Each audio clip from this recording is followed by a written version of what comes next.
네, 저 직선의 방정식 공부 잘 하셨어요? 직선을 잘 하셔야 이제 평면의 방정식을 공부할 수 있어서 직선 공부를 잘 해놓으시고 수업을 들으셔야 됩니다. 꼭 복습 열심히 잘 해놓으시고 기본 문제도 많이 풀어놓으시고 교과서 꼭 푸시고요. 교과서 꼭 푸시고 자 이제 유형 8로 가서 법선 벡터가 주어진 평면의 방정식을 봅시다. 자 평면의 방정식은 뭐냐면요. 이렇게 생긴 평면이 있다고 생각하시고 이 평면에 해당하는 우리 왜 직선은 방향 벡터라고 했잖아요. 이 직선의 평행한 벡터를 방향 벡터라고 한다고 했고 이 방향 벡터를 이용해서 직선의 방식을 정의 내렸었는데 평면의 방정식은요 방향 벡터를 나타낼 수가 없어요. 왜냐면 이 평면과 평행한 직선은 무수히만이 존재하죠. 땡글땡글 도니까 이렇게. 그러니까 평면을 나타낼 때는 방향 벡터로 나타내는 게 아니라 이 평면의 수직인 벡터로 나타냅니다. 어떤 평면에 수직인 직선은 오직 하나밖에 존재하지 않으니까 이 수직인 직선을 이용해서 평면의 방식을 나타낸다 라고 생각하시면 돼요. 그 벡터를 법선 벡터라고 합니다. 요건 알아야죠. 그래서 어떤 평면이 이렇게 있을 때요 이 평면에 수직인 벡터가 있어요. 이렇게 올라가는 수직인 벡터가 있습니다. 이런 벡터를 우리 법선 벡터라고 얘기를 하죠. 법선 벡터는 보통 n으로 많이 쓰는데 그래서 이 법선 벡터를 a, b, c로 두어봅시다. 그리고 이 평면에 돌아다니는 동점 P가 있어요. 그 P의 자치를 구하는 게 결국 평면의 방정식을 구하는 과정인데요.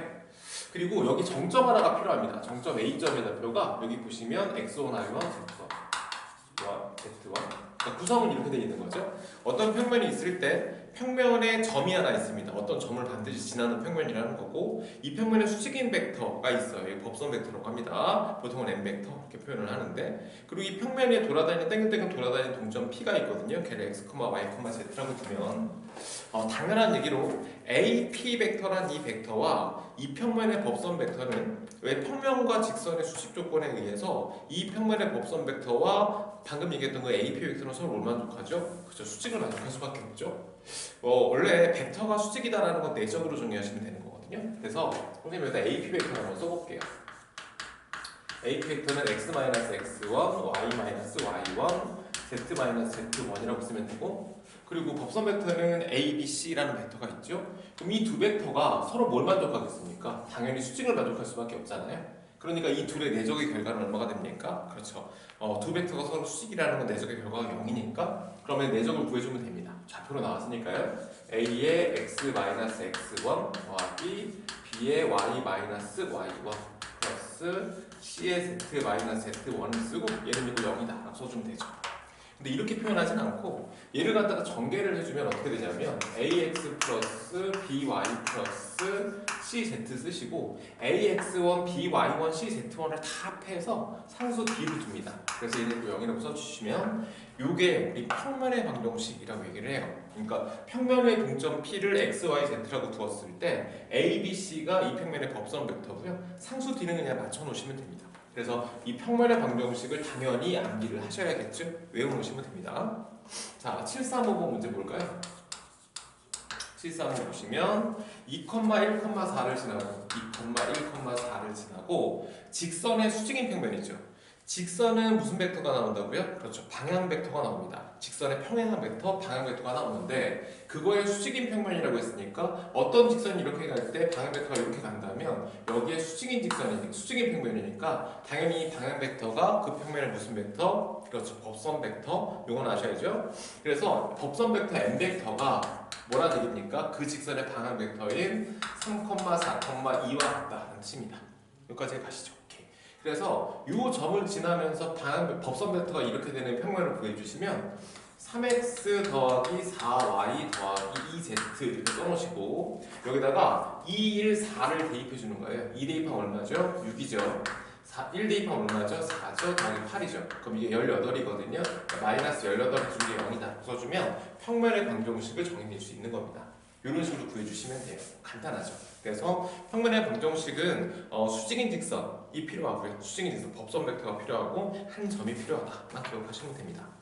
자, 유형 9에서 세 점을 지나는 평면의 방정식이라고 하죠. 왜 우리 직선의 방정식, 그러니까 평면 도형에서 직선의 방정식은 세 점을 지나는 직선의 방정식을 구하라고 했을 때 아마 이렇게 대입하면 되거든요. ax 플러스 by 플러스 c는 이꼴 0이라고 놓고 여기에 두 점을 지나는 직선을 구할 때 x, y 대신에 그 두 점을 대입해서 결과를 구해주시면 됐죠.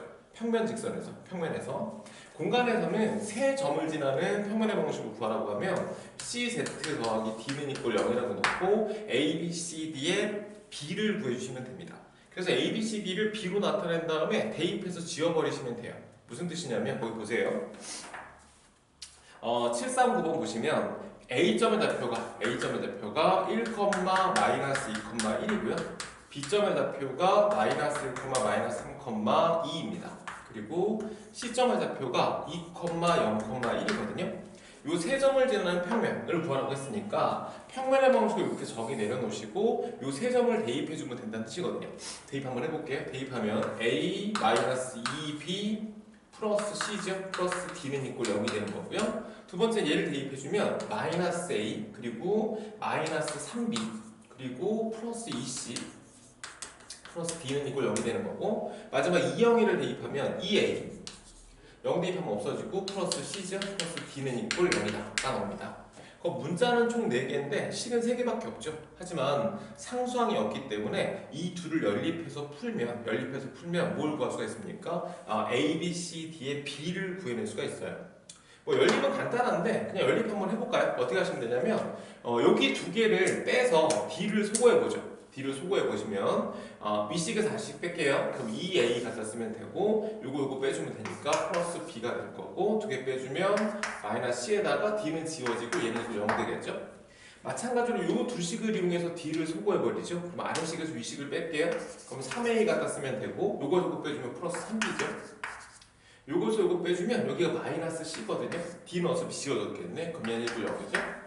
그 다음에 요 둘을 연립을 다시 한번 해요. 연립할 때 두 개를 빼주면 되겠네. 아래식 B식 빼주면 A가 될 거고 플러스 2B가 나오죠. 얘는 이꼴 0이다 라는 결과가 나오게 됩니다. 됐습니까? 오케이. 그래서 여기까지 만들어내시면 A는 이꼴 결국 뭘 만족하죠? 마이너스 2B를 만족하죠? 어렵게 대입하지 마시고 어차피 비례상수 다 지워지거든요. 그러니까 A를 그냥 2로 두세요. 그럼 A를 2로 두면 B는 얼마가 나오죠? 마이너스 1 나오겠죠? 그래서 요거 두 개를 들어다가 다시 한번 대입을 합니다. 그럼 대입하면 얼마 나오죠? 6 마이너스 3이 나오고 마이너스 C가 나오니까 얘가 이꼴 0이니까 C는 얼마가 되겠습니까? C는 3이 되겠죠? C가 3이고 이제 D를 구하러 가야 되니까 C 대신에 3 대입하고 A 대신에 2 대입하면 4, 3, 7이네. 그러니까 D는 얼마가 되겠습니까? D는 마이너스 7이구나 라고 써주면 됩니다. 그래서 요것들을 대입해서 식으로 정리만 해주시면 결과를 구해낼 수가 있는 거예요. 이해가십니까? 그러니까 B를 구하지 마시고 너무 불편하니까 그냥 소거해버려서 문자 2개짜리 식 하나를 만들면 적당한 수를 대입했을 때 둘이 이꼴이 성립하는 AB를 구할 수가 있거든요. CD를 구할 수도 있고 BC를 구할 수도 있는데 그걸 구한 다음에 다시 한번 집어넣으시면 됩니다. 너무 어렵게 풀지 마시고요. 자, 유형 10은 중요한 얘기인데 어떤 평면이 이렇게 있다고 생각하시고 또 다른 평면이 이렇게 지나간 평면이 있다고 생각합시다. 그러니까 여기 평면이 이렇게 있고 다른 평면이 이렇게 지나가요. 그럼 여기 보다시피 교선이 하나 만들어지겠죠. 당연한 얘기죠. 평면이 이렇게 있고 다른 평면이 이렇게 지나가면 여기에 찍히는 교선이 하나 만들어질 텐데 그 교선의 방정식에 대한 얘기가 되는 겁니다. 이 교선, 여기는 이렇게 교선이 생겼을 텐데요. 이 교선의 방식을 구하는 방법은 간단하죠. 어떻게 하시면 되냐면 결국 두 평면을 동시에 만족하는 직선의 방정식이거든요. 그래서 두 평면에 나와 있는 742번 문제로 갈게요. 한 평면이 x-2y 마이너스 4z 플러스 2는 이꼴 0이라는 평면이 있고 또 한 평면은 x-y 플러스 2는 이꼴 0이라는 평면이 있습니다. 여기서 객관식 문제로 나오게 되면 객관식 문제에 직선을 x는 으로 썼는지 아니면 사이에 y는 으로 썼는지 혹은 z로 썼는지만 확인하시면 되고 주관식 나오면 주관식 잘 안됩니다. 답을 워낙 모양새가 좀 많아서 주관식으로 나오면 아무거나 시작하셔도 상관없어요. 이게 무슨 뜻이냐면요. 지금 보시면 여기 지금 문자가 이거 하나로 돼 있죠. 문자가 2개밖에 없죠. 선생님 여기를 x는으로 정리해서 이렇게 정리를 했어요. x는 y-2 됐습니까? 그럼 두 번째 이 z 있잖아요. z도 x로 정리를 해주면 됩니다.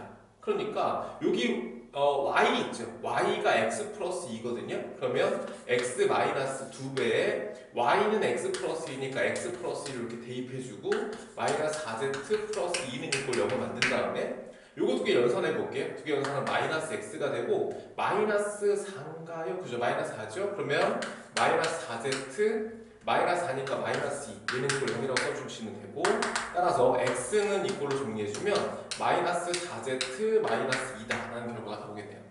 이해가시죠? 그러니까 이 x는 6이니까 이 옆에 그냥 붙여주면 됩니다. 마이너스 4z 마이너스 이렇게.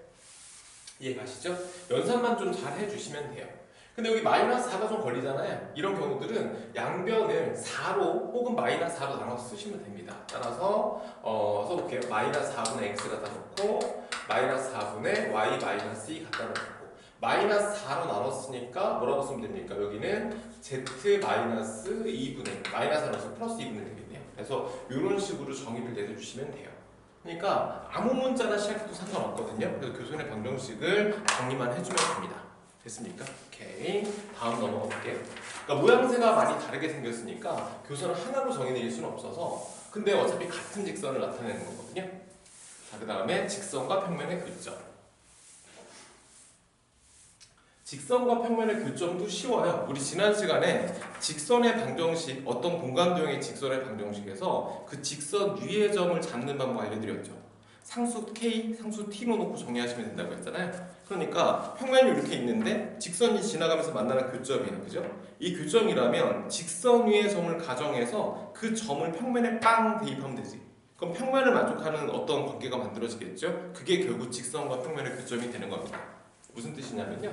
보세요. 실사고 보면 2분의 x-1을 y-3은 5분의 z 플러스 2로 나왔죠.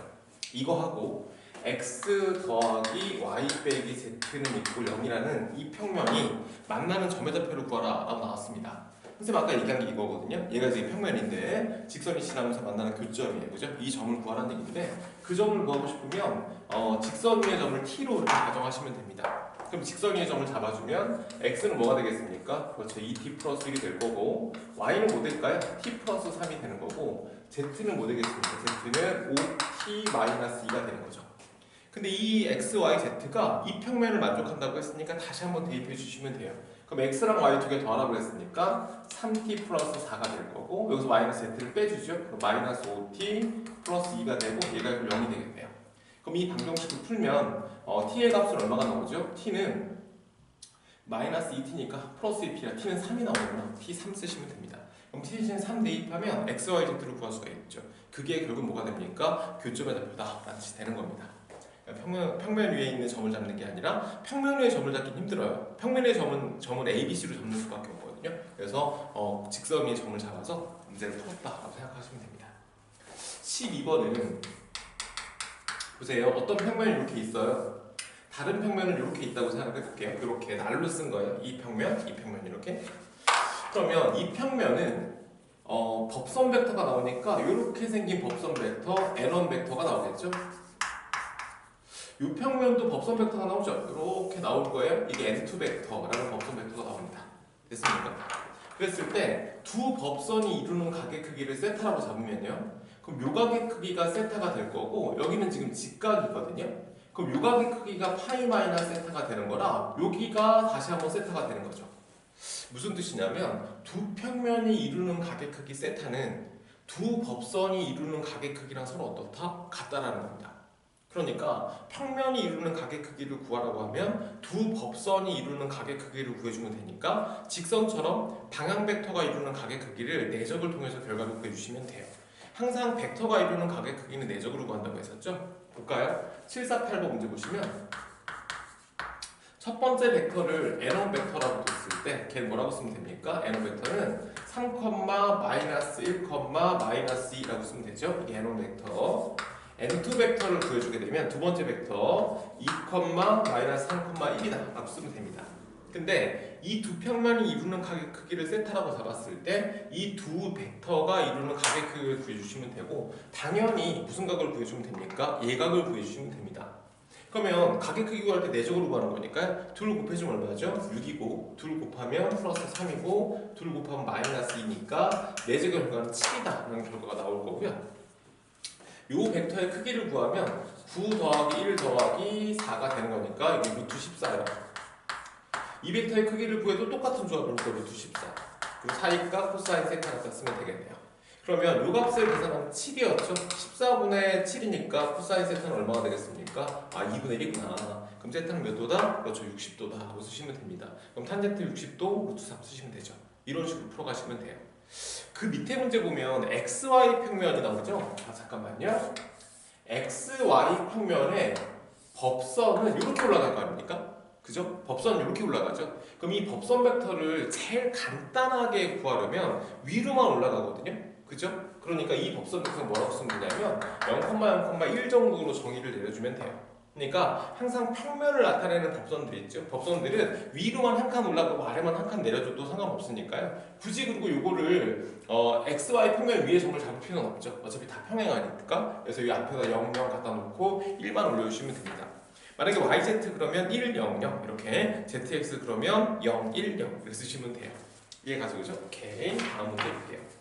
두 평면의 평행과 수직. 어차피 평면이 평행하고 수직한 건 없어요. 평면이 평행하고 수직한 건 없고 평면의 법선 벡터들이 수직하고 평행한 상황이 돼야죠. 이거 무슨 뜻이냐면 평면이 만약에 서로 평행하다면 이 평면의 법선하고 이 평면의 법선도 당연히 평행할 거고 평면이 서로 수직을 만족한다면 이 평면의 법선과 이 평면의 법선도 서로 수직을 만족하겠죠. 그러면 벡터가 이루는 각의 크기가 평행하다 수직이다를 이용해서 문제를 풀어가시면 된다는 뜻입니다. 그래서 752번 문제 보시면 평면 알파는 법선 벡터가 n1 벡터를 구해주게 되면 걔는 얼마입니까? 3, 1, k-3이네요. 두 번째 n2 벡터를 구해주게 되면 걔는 얼마입니까? 5, -7, 마지막이 -k 플러스 1이라고 쓰면 되죠.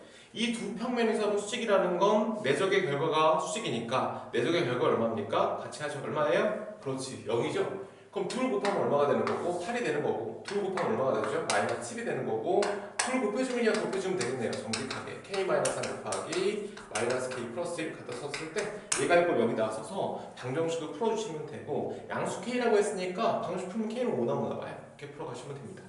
어려움 없이 할 수 있죠. 그 다음 유형 14를 보면 보세요. 어떤 평면이 있어요. 그리고 직선이 지나갑니다. 이렇게 직선이 지나가도록 해서 이렇게 직선이 지나갑니다. 그랬을 때 평면과 직선이 이루는 각의 크기를 요 각의 크기를 세타라고 잡았어요. 그쵸? 요 세타를 구하는 거야. 이 직선하고 평면이 이루는 각의 크기, 물론 이 각이죠. 세타를 구하는 건데 평면은 방향 벡터가 아니고 법선 벡터가 나오니까 이렇게 올라가는 법선 벡터가 나왔을 거예요. 평면은.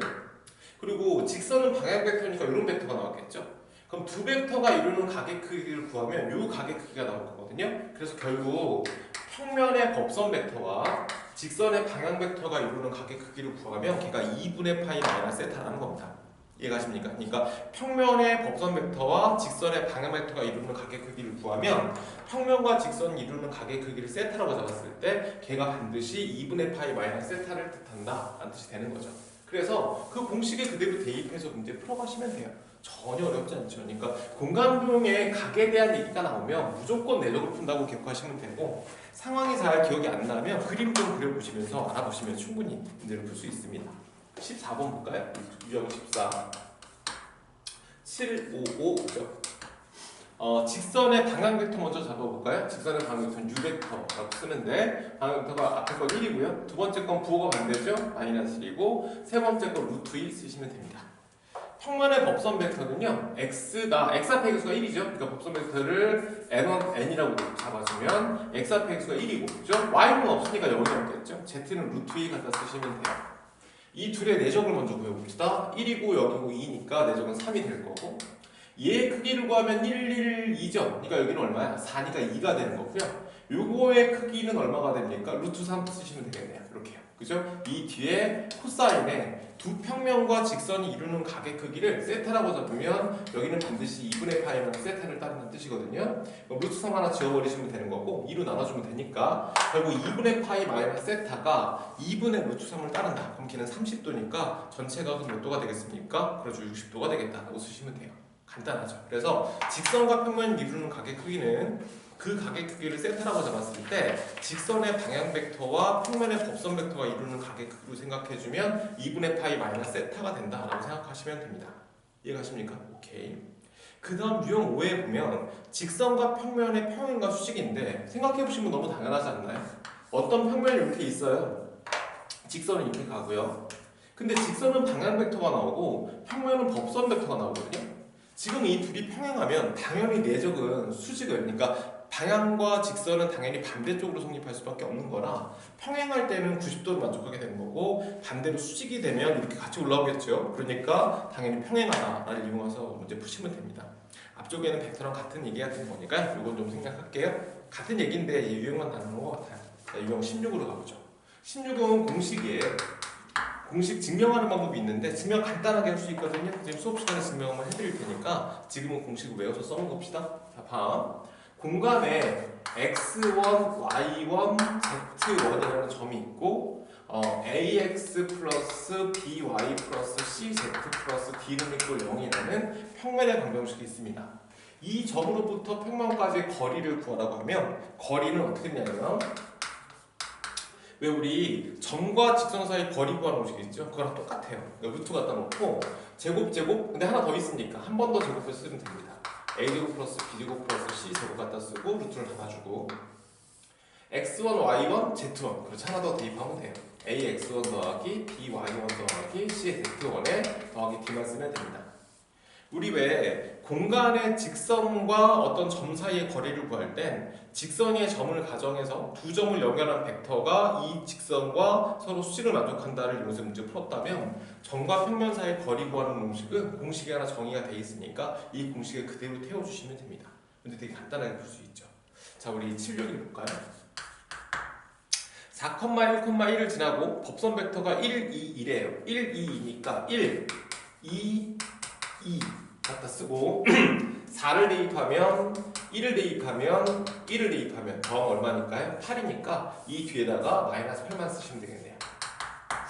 그런데 문제는 0,0,1에서 0,1,1에서 0,1,1에서 평면까지의 거리를 구하라고 했으니까 제곱 해주시면 돼요. 그러면 거리 d를 구한다고 생각하시면 1, 4, 4니까 3이죠. 3분의 갖다 쓰고 0 집어넣고 1 집어넣고 1 집어넣으면 4입니다. 8 뺐으니까 마이너스 4 절대값이니까 4 끝나네요. 쓰시면 돼요.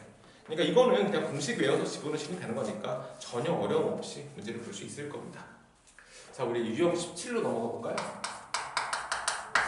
구와 평면과의 위치각이라고 나오는데 얘들아 생각해봐. 구가 이렇게 있어. 이렇게 구가 있어요. 구의 중심이 있고요. 만약에 구하고 평면이 이렇게 접해 있다고 생각하면 구의 중심에서 평면까지의 거리와 반지름안이 서로 어때야 됩니까? 같아야 되는 거죠. 왜 우리 앞쪽에서 우리 고등학교 1학년 때 원과 직선 사이의 거리에 대한 얘기를 할 때 원하고 직선이 접해 있으면 반지름알과 중심에서 직선까지의 거리가 서로 같다. 뭐 이런 식으로 풀었어요. 그러니까 똑같은 상황으로 문제 푼다고 생각하시면 됩니다. 원 중심에서 평면까지의 거리를 거리 구하는 공식으로 구한 후에 반지름 r과 비교해서 문제를 풀어가시면 되죠. 이렇게 만나게 되면 반지름 r보다 짧게 될 거고요. 반지름 r보다 이 거리가 짧을 거고 문나지 않는 상태가 되면 멀어지겠네요. 그러니까 거리가 멀다라고 쓰시면 되는 거죠. 자, 765번 문제 보시면 구가 이렇게 있어요. 그럼 이 문제 한번 써볼게요. 구가 이렇게 있는데 이 구가 중심이 마이너스 1, 마이너스 2,1이 되는 구고요. 반지름 r이 얼마가 됩니까? 반지름 r이 4가 되는 구인데 이 평면 알파가 지나가면서 만났죠? 만나면 이렇게 생긴 원이 만들어지게 됩니다. 이렇게 생긴 원이 만들어지죠? 이 원의 넓이를 구하라고 했어요. 이 원의 넓이를 구하라는 건 결국 요 길이를 구해주면 이게 원의 반지름이 될 거거든요. 그러니까 요 길이를 구해주면 되는데 구의 반지름이 4였으니까 요 길이가 지금 얼마가 됩니까? 4가 되는 거죠. 그러면 요 길이만 구해주면 요 길이는 그냥 구해지겠죠? 그래서 요 길이를 구해줘야 되는데요. 이 길이가 점과 평면 사이 거리 구하는 목표로 거리를 끝내시면 되겠네요. 한번 거리 한번 구해볼까요? 거리를 구해봅시다. 거리 d는 루트에 아시죠? 제곱 3이네요. 3 갖다 쓰면 되고 중심의 표가 마이너스 1, 마이너스 1이었기 때문에 그냥 대입해 주시면 되거든요. 마이너스 1 대입하면 절대값에 마이너스 2고 그 다음 마이너스 2를 대입하면 또 마이너스 2고 마지막 1 대입하면 플러스 2고요. 그 다음에 마이너스 7 갖다 쓰면 되고 이 결과 얼마라고 했습니까? 계산해보면 3이다라는 결과가 나와요. 그래서 이 길이가 3이구나 라는 뜻입니다. 그럼 16에서 9를 빼면 루트 7이 되는 거니까 이 길이가 루트 7이 된다는 뜻이죠. 그럼 따라서 원의 면적은 얼마가 돼야 됩니까? 7파이가 된다라고 써주시면 돼요. 뭐 간단하죠. 이렇게 풀어가시면 되니까 편하게 풀어가시면 됩니다. 내용들 잘 안 되면 꼭 질문하시고요. 뒤에 유형이 좀 달라 보이는 게 있지만 할 수 있을 거니까 해보시고 안 되면 질문 꼭 하세요. 자, 유형 18로 넘어가면 벡터를 이용한 구의 방정식이라고 나오거든요. 일단 있잖아. 거기 첫 번째 나온 얘기가 뭐냐면 p 벡터 마이너스 a 벡터 절대값을 쳤을 때 반지름 R. 이게 무슨 뜻이냐면 어떤 벡터가 이렇게 요 점을 A점이라고 잡았을 때 이 구 위에 돌아다니는 어떤 공간에 돌아다니는 동점을 잡아서 그 동점을 P라고 잡은 겁니다. 막 돌아다녀요. 근데 AP의 크기가, 그러니까 벡터 AP의 크기가 항상 R로 일정한 거예요. 그럼 얘를 표현하면 뭐라고 쓸 수 있냐면 AP 벡터의 크기가 R로 일정하다라고 쓸 수 있죠. 근데 얘를 위치 벡터로 바꿔주면 시점을 원점으로 바꿀 수 있으니까 OP-OA로 바꿔줄 수 있고 스몰러 나타내면 이렇게 표현이 가능하다는 얘기죠. 근데 요 길이가 일정하다는 건 이 점은 정점이니까 떨어진 거리가 일정한 점들의 자취니까 당연히 구의 방정식을 나타내게 됩니다. 그래서 얘가 구의 방정식을 나타내는구나 라는 뜻이에요. 이해 가시죠? 오케이. 그리고 이 식을 제곱을 해주면요. 이 식을 제곱을 해주면 절대값 p 벡터 마이너스 a 벡터를 제곱해주면 얘가 r 제곱이 될 텐데 절대값의 제곱이니까 내적으로 나타낼 수 있는 거죠. 그래서 얘를 p 벡터 마이너스 a 벡터 내적 p 벡터 마이너스 a 벡터 내적으로 표현해서 r 제곱이다라는 표현을 할 수가 있는 거예요. 우리 왜 내적 공식에서 배웠었죠? 그래서 저렇게 표현을 해주면 된다라는 뜻입니다. 볼까요? 거기 보시면 769번 문제 보시면 그냥 대입하셔도 사실 상관없거든요. 좌표 공간에 두 점 A, B점이 있습니다. 769 A점의 좌표가 2,4, -1이고요. B점의 좌표가 -2,5라고 나왔습니다. AP 내적 BP가 0을 만족한대요. 그러니까 서로 수직이라는 얘기인데 이해가십니까? 지금 이게 무슨 뜻이냐면요. 어떤 A점이 이렇게 있어요. B점이 여기 있습니다. P점이 어딘가 있는데 AP니까 이렇게 가겠죠? 그죠? 그리고 BP니까 이렇게 갈 겁니다. 반대로 생각하시면 두 개를 돌려놔도 상관없거든요. 그러니까 P 벡터 내적 PB 벡터가 항상 얼마를 만족한다? 0을 만족한다는 얘기죠. 근데 내적이 0이라는 건 무슨 뜻입니까? 그죠? 내적이 0이라는 건 이 둘이 PA 벡터와 PB 벡터가 서로 수직을 만족한다는 뜻이거든요. 그럼 모든 수직을 만족하는 점 P를 다 걷어내봐라 라는 뜻입니다. 무슨 뜻입니까? 이 점 P는 어디 위에 있을 수 있냐면 만약에 평면이었다면 A, B를 잇는 선분을 지름으로 하는 원 위에 P가 존재하면 되는 거고요. 공간이라면 저 세 점을 포함한 평면으로 잘라냈을 때 계속 원을 만족한다는 얘기죠. 어떤 원을요? A, B를 지름의 양끝점으로 하는 원을 모두 만족한다는 뜻입니다. 그래서 점 P의 위치는 공간에서 따지면 구 위에 있게 되는 거고 평면에서 따지면 원 위에 있게 된다는 뜻입니다. 누구를 지름으로? A, B를 지름으로. 그래서 A, B가 지름의 양끝점이니까 문제는 P가 나타내는 도형의 건널비를 구하는 거겠죠? 구의 건널비 구하는 공식이 뭐죠? S는 4파이 R 제곱이죠? 오케이. 그래서 구의 건널비 구하는 공식에 대입해서 결과를 구하셔도 되고 아니면 P점의 좌표를 X, Y, Z라고 쓴 다음에 AP 벡터, BP 벡터를 직접 다 구해요. 그 다음에 전개 갖고 내적으로 문제 푸셔도 상관없습니다. 근데 그렇게 보면 식이 되게 복잡해지겠죠? 가능은 한데 연산이 좀 커지니까 이 상황을 좀 생각하면서 문제를 풀면 더 좋겠다라는 겁니다. 그래서 구의 방정식을 나타내는 것이 AP 내적 BP가 0을 만족하면 구의 방정식을 나타낸다고 생각하셔도 좋아요. 근데 뭐 잘 기억 안 나시면 대입해서 풀 수 있으니까요. 자취 문제니까 해보시면 될 것 같습니다. 이제 마지막으로 넘어가서 유형어. 꼬인 위치에 있는 두 직선 사이의 거리 보시면 이게 무슨 뜻이냐면요. 어떤 직선이 이렇게 있어요. 근데 어떤 직선이 이렇게 있는 거죠. 근데 두 직선은 지금 평면에서 그려서 그런데 한 직선이 이렇게 나오고 또 하나가 이렇게 지나가는 겁니다. 그럼 두 직선은 만나지 않겠죠. 만나지도 않고 평행하지도 않은 두 직선 사이의 거리를 구하라. 아까 문제예요. 거리는 항상 수직거리를 구하는 거거든요. 무슨 뜻이냐면 여기 위에 동점 P를 잡고 여기에 동점 Q를 잡았을 때 두 직선에 서로 수직이 되는 PQ 사이의 거리를 구해주면 두 직선 사이의 거리를 구할 수가 있는 겁니다. 항상 거리는 수직거리를 구하시는 거니까요. 그럼 이건 어떻게 구하면 되냐면 P점의 좌표를 직선의 방정식 위의 점으로 정의를 내리고요. Q점의 좌표를 요 직선의 방정식 위의 점으로 정의를 내린 다음에 PQ 벡터를 구하면 위의 직선은 당연히 방향 벡터가 나올 거고 아래 직선도 당연히 방향 벡터가 나올 테니까 각각의 방향 벡터에 뭘 만족한다? 그렇죠. 수직을 만족한다라고 써주면 PQ를 문자 하나로 나타냈을 거니까요. 식이 두 개 나와서 연립해서 풀면 바로 끝내버릴 수 있어요. 그래서 PQ 벡터의 크기를 구해주면 된다는 뜻입니다. 다시요. 원래 두 직선 사이의 거리를 구할 땐 수직 거리를 구하는 거라서 이 직선이 한 점 P를 가정하고 이 직선이 한 점 Q를 가정한 다음에 PQ 둘을 잇는 직선과 각각의 직선의 방향 벡터가 서로 수직을 만족한다고 써주면 PQ라는 이 직선, 이 선분은 이 직선과도 수직이고 이 직선과도 수직이다 라는 뜻입니다. 그래서 그 포인트를 잡아내서 PQ 사이의 거리를 구해주면 되는데 PQ 사이의 거리를 구하는 건 결국 PQ 벡터의 크기를 구하는 얘기랑 같은 거예요. 그래서 벡터의 크기를 구해주면 거리를 구할 수가 있겠죠. 이건 유형업으로 나와서 많이 어려운 내용입니다. 학교에서도 내신에도 바로 낼 수 있으니까요. 연습을 좀 하시는 게 좋겠네. 자, 771 볼게요. 이거 좀 외워놓으셔야 돼요. 꼬인 위치에 있다고 했습니다. 선생님 N1, 2의 점의 좌표를 T로 가정해서 한번 풀어볼게요. 그럼 뭐라고 쓰면 됩니까? 2T 플러스 4죠? 이래서 직선을 잘 할 줄 아셔야 돼요. 마이너스 2T 써주시고 T 플러스 3 쓰면 되겠네요. 뭐였는지 아시죠?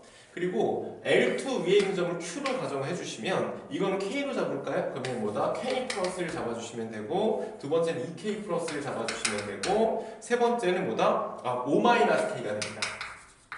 잡아주시면 되겠죠? 그래서 PQ 벡터를 구해요. PQ 벡터를 구해주면 그냥 원래는 Q에서 빼는 건데 얘에서 뺄게요. 어차피 똑같으니까 두 개 빼주면 2t-k에다가 두 개 빼주면 플러스 3이 될 거고 요거 빼주면 마이너스 2t 마이너스 2k에다가 여기는 마이너스 쓰시면 되고 요거 빼주면 t 플러스 k에다가 빼주면 마이너스 2가 되겠죠. 얘가 PQ 벡터가 됩니다. 아까 선생님이 얘기했던 이 PQ 벡터니까 이렇게 가는 벡터가 되겠죠.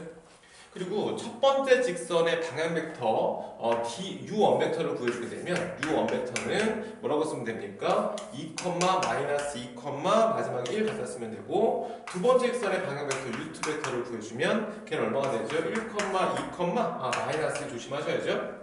그런 다음에 아까 이 직선의 방향 벡터가 U1 벡터라고 잡았을 때 PQ 벡터와 U1 벡터가 서로 수직이니까 내적을 구해주면 됩니다. 얘랑 곱해주는 거죠. 그러면 4t-2k 플러스 6이 되는 거고요. 요거 내적 구해주면 됩니다. 마이너스 2 곱해준 거니까 플러스 4t 플러스 4k 플러스 2가 돼야 되고 요거 구해주면 t 플러스 k 마이너스 2가 되겠죠. 얘는 이걸 보다 내적이니까 0이 돼야 돼요.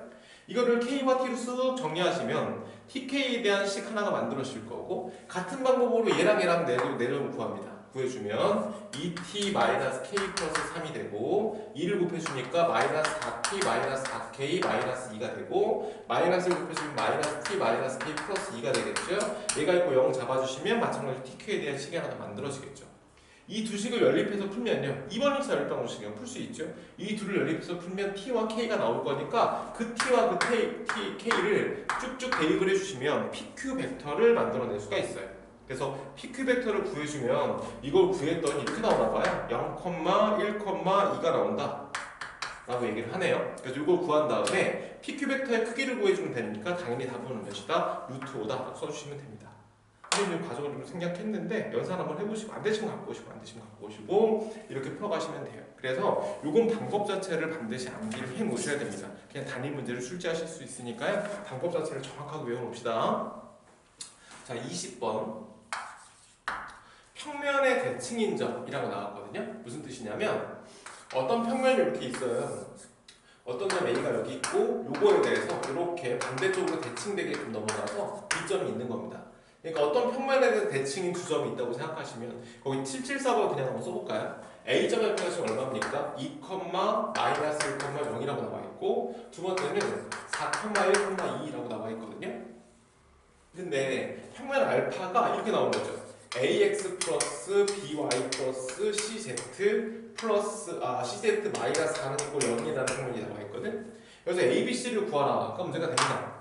그럼 어떻게 하면 되냐면 a, b가 평면 이거에 대해서 대칭이라고 했으니까 a에서 평면 위의 점을 뭐 예를 들어 p라고 잡았을 때 a에서 p점까지의 거리와 p에서 b점까지의 거리가 서로 같아야 평면에서 두 점이 대칭되게끔 만들어질 수 있죠. 결국 무슨 뜻이냐면 A와 B의 중점을 구해주게 되면 그 중점이 반드시 어디 위에 있을 수밖에 없다? 평면 위에 있을 수밖에 없어요. 그리고 이게 서로 대칭이라는 건 어떤 평면에 대해서 반대쪽으로 넘긴 거니까요. 요 점을 반대쪽으로 이렇게 넘긴 거니까 그럼 요 직선의 방정식이 평면에 무슨 방정식이 될 수밖에 없습니까? 뭐가 될 수밖에 없죠? 법선 벡터가 될 수밖에 없는 거죠. 어떤 평면이 이렇게 있고 점이 있고 이 점에 대칭 이동시킨다고 생각하시면 그대로 수직으로 대칭 이동시켜줘야 되니까요. 요 두 점을 잇는 직선의 방정식이 결국 요 방향 벡터가 요 벡터가 평면에 무슨 벡터가 되겠다? 법선 벡터가 되겠다라는 뜻입니다. 그러니까 AB 벡터를 가지고요. 잠깐만요. AB 벡터를 가지고 법선 벡터 M 벡터를 구해주게 되는데 뺄게요. 2 갖다 쓰면 되고 두 개 빼주면 또 2가 될 거고 두 개 빼주면 또 2가 됩니다. 근데 법선 벡터는 법선 B라서요. 1,1,1로 써도 상관없어요. 2,2,2에서 상수 2로 다 나눠서 계산하시면 되거든요. 그럼 이걸 가지고 평면의 방식 구하시면 어떻게 되냐면 x 더하기 y 더하기 z가 될 거고 마지막에 플러스 d가 따라오는데 아까 얘기한 것처럼 점 P가 그러니까 요점과 요점의 중점을 구해주면 중점 M은 3,0,1이 돼야 되는 거죠. 3, 0, 1을 누가 지납니까? 이 평면이 지난다는 뜻입니다. 그래서 3, 0, 1 대입하면은 4죠? 그러니까 이 뒤에 얼마 쓰면 되죠? 마이너스 4를 쓰고 이걸 0으로 잡아주면 되니까 결국 이 평면과 이 평면이 서로 같은 평면이 돼야 하므로 ABC는 얼마가 되겠습니까? 그렇네요. 1이 되네요. 이해가십니까? 그래서 각각이 모두 1이니까 3개를 더했으면 3이다. 쓰시면 됩니다. 자, 지금까지가 공간도형 방식 전부입니다. 그리고 공간도형은 패턴화되어 있는 문제들을 많이 출제하니까요. 문제 풀면서 정확하게 암기해놓고 계시면 아마 수능 기출문제라든가 모의고사 기출문제들, 학교 내신에 나올 법한 문제들, 연수 문제들까지 다 쉽게 풀어내실 수 있을 거예요. 우리 앞쪽 답원들은 모양새가 좀 많죠. 나오시는 문제 스타일도 좀 많이 다양하게 나온다면 공간도형의 방식은 나올 문제들이 거의 대부분 정해져 있는데 그 문제를 내거나 그 문제를 활용해서 문제를 풀게끔 출제하니까요. 문제 하나하나, 유형 하나하나를 공식화 시켜놓고 암기하시면 문제 풀 때 굉장히 크게 도움이 될 겁니다. 물론 시험 볼 때도 도움이 될 거니까요. 그렇게 정리를 해놓으셔야 돼요. 각각의 문제들 한 문제씩 정확하게 풀 수 있게끔 연습하신 후에 그 밑에 문제 풀어보시면 될 것 같습니다. 자, 고생 많으셨습니다.